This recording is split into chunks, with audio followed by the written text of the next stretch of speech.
राहुल गांधी चुनावी रैली को संबोधित कर रहे थे जम्मू कश्मीर में, लेकिन यहां पर संवैधानिक पद की मर्यादा को भी भूल बैठे। उपराज्यपाल को लेकर एक टिप्पणी करते हुए नजर आए, जिसको लेकर अब बीजेपी हमलावर है। क्या है पूरा मामला और उनकी तरफ से क्या कुछ कहा गया, आप उस रिपोर्ट को देखिए।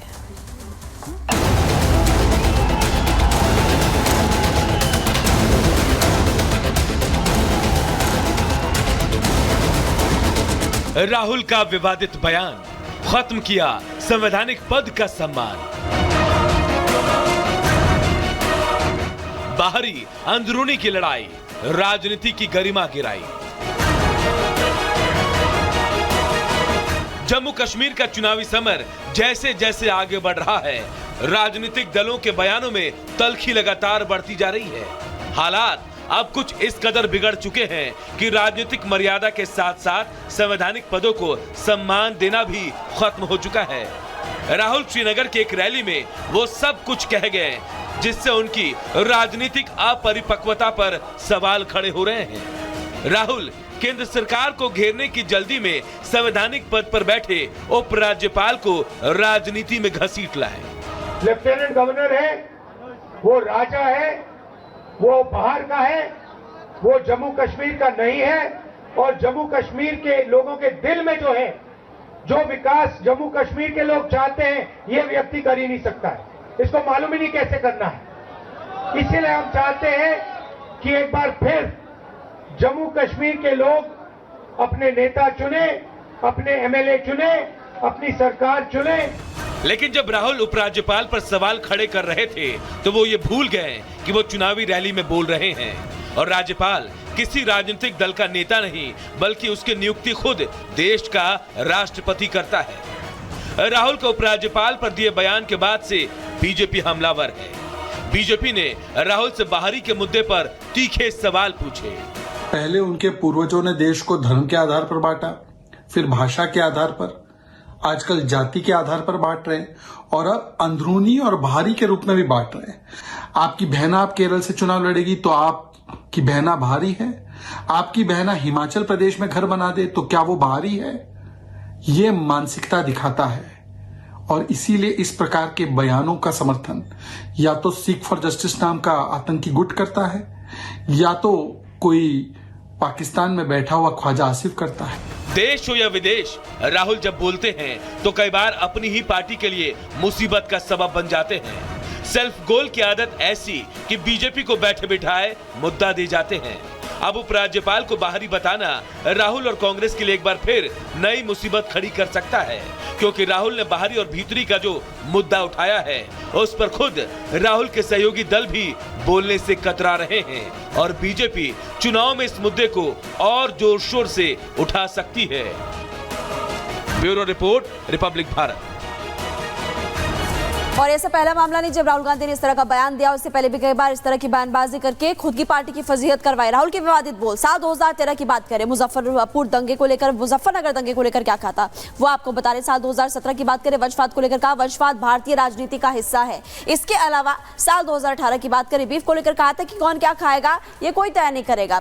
और साल 2023 की बात करें, आरएसएस को लेकर कहा था कि कट्टरपंथी और फांसीवादी संगठन है आरएसएस। देखिए किस तरह से टिप्पणी करते हैं हर बार। साल 2023 की बात करें, लोकतंत्र को लेकर कहा था कि खतरे में है भारत का लोकतंत्र। ये बात कहते हुए भी राहुल गांधी उस वक्त नजर आए थे। तो आप देख सकते हैं कि कैसे राहुल गांधी बयानबाजी करते हैं और विवादित टिप्पणी फिर बाद में लगातार उन पर ही पलटवार करते हुए बीजेपी नजर आती है।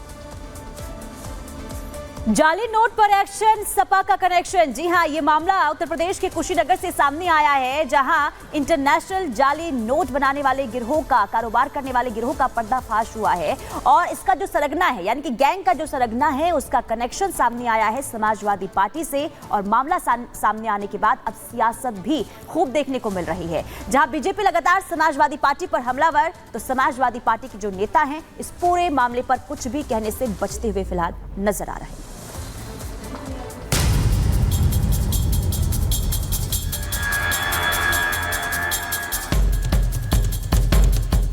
एक तरफ ये अराजकता, एक गुंडागर्दी चरम पर। समाजवादी पार्टी की सरकार के समय गरीबों का राशन लूटते थे।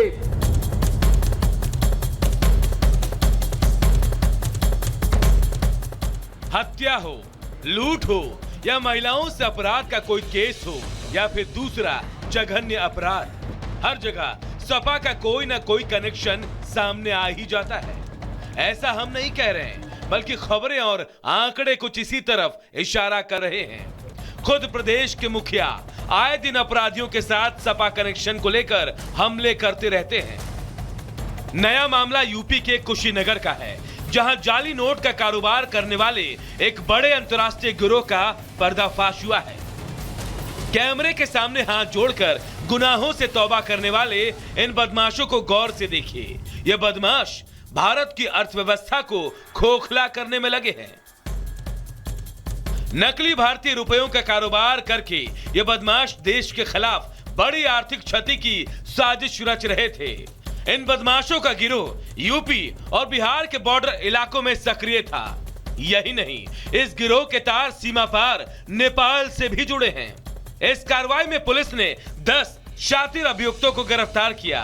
उनके कब्जे से भारी मात्रा में नकली नोट और हथियार बरामद किए गए।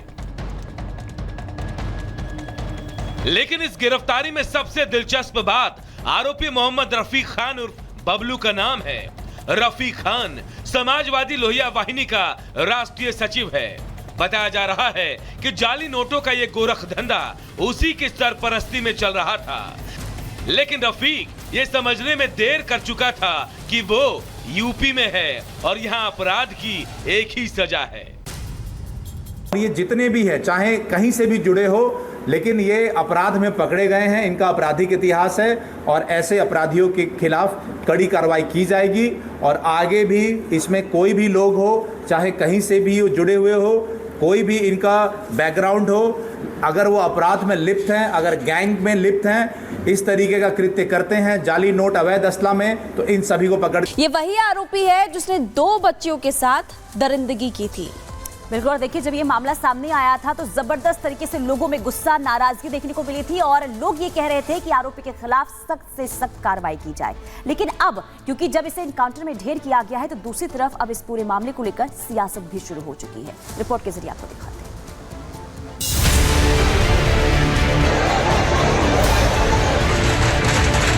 पुलिस ने खुद के आत्मरक्षा के लिए गोलीबार किया, इसमें मुझे पूरा का पूरा गड़बड़ लगती है। अपोजिशन हर तरीके से हर चीज पर सवाल उठाता है। आज पूरा महाराष्ट्र जश्न मना रहा है।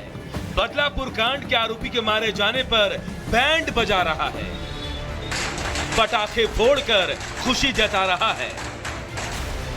वो भी क्यों ना, जिस अक्षय शिंदे पर बच्चियों से दुष्कर्म का आरोप था, उसी ने खुद मौत को दावत दी और जवाबी कार्रवाई में उसकी मौत हो गई। महाराष्ट्र में लोगों ने अक्षय के मारे जाने पर मिठाइयां खिलाई, तो विपक्ष को बदलापुर के आरोपी की मौत रास नहीं आई।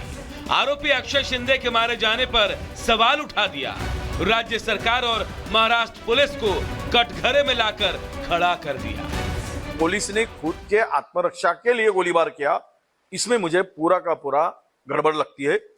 हो सकता है कि मुख्य आरोपियों को खत्म करके आरएसएस और बीजेपी के जो संस्था के काम करने वाले लोग हैं, संस्था के लोग हैं, उसको बचाने के लिए यह प्रयास भी किया जा सकता है। ऐसी शंका लोगों में है और हमें भी आती है। तो इसकी जांच, ये कानूनन जांच, न्यायिक जांच ये होनी चाहिए और ये तुरंत होनी चाहिए, ये हम मांग करते हैं। अपोजिशन हर तरीके से हर चीज पर सवाल उठाता है। जिस वक्त अक्षय शिंदे पर 2 बच्चियों के साथ दुष्कर्म का आरोप लगा, उस वक्त विपक्ष के मुंह सेल से गए थे, लेकिन अब उसकी मौत पर वो हाय तौबा मचा रहे हैं। एनसीपी शरद पवार गुट की नेता सुप्रिया सुले ने पोस्ट कर लिखा, बदलापुर में 2 नाबालिग लड़कियों के यौन उत्पीड़न मामले में महायुति सरकार का रवैया चौंकाने वाला है। पहले एफआईआर दर्ज करने में देरी और अब मुख्य आरोपी की हिरासत में हत्या। ये कानून प्रवर्तन और न्याय प्रणाली की पूर्ण विफलता है। यह अक्षम्य है। यह महाराष्ट्र के लोगों को न्याय से वंचित करता है। जिन लोगों को इस एनकाउंटर के ऊपर सवाल उठाना है और जिनके दिल में ऐसे बलात्कारी के लिए प्रेम प्रकट हो रहा है, उनसे मेरा सवाल ये है कि वो बलात्कारी के साथ खड़े हैं या महाराष्ट्र पुलिस के साथ। सिर्फ विपक्षी नहीं, आरोपी की मां भी इस एनकाउंटर पर सवाल खड़े करते हुए जांच की मांग कर रही है। वो बच्चे ने बोला मेरा रिपोर्ट भी निकाला, पूरा शरीर का रिपोर्ट भी निकाला। तुम लोग डायरेक्ट गोली डाल के उसको मार दिया और ऊपर से बोलेगा कि उसने फायरिंग किया करके। वो बच्चा फटाकड़ी चलाने को नहीं आता, गाड़ी नहीं चलाने को आता, इतना बड़ा बंदूक लेगा। उधर इस पूरे मामले में महाराष्ट्र सरकार ने जांच के लिए एसआईटी का गठन कर दिया है। एसआईटी का नेतृत्व थाने पुलिस में डीसीपी रैंक के